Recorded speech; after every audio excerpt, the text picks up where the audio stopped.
आज सबुठार बड़ समाचार नहीं आछि मु कोकिला कंठ। दहीबरा बिकले भुवनेश्वर बहुत जोर व्यापिले। हाँ आज्ञा, आपण जहाँ पर्दार देखुंत तीन युवक मैंने दहीबरा तो खाइले हेले एमती किसी घटाइले आपण भी आश्चर्य हेबे।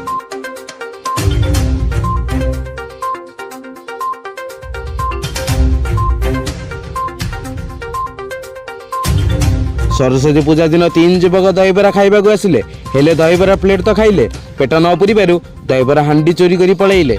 सबु दहीबरा खाई हांडी फोपाड़ी देले। एबे घटनाटी बहुत आतंकित सृष्टि करछि आज्ञा। एबे छानियापुर पुलिस एई घटनार तदंत आरंभ कर सारिछि।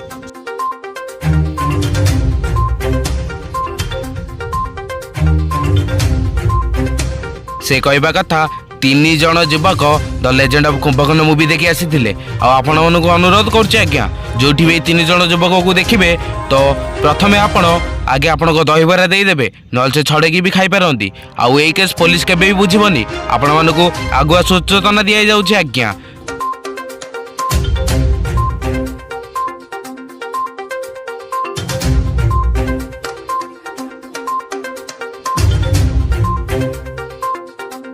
मु कोकिला कंठ आपण कल्चर न्यूज रु विदाय देवाक अनुरोध करुच्ची। आपण माने पारिए जदि हमको विदाय दियंतु। रहउछि आज्ञा, सचेतन रहिबे।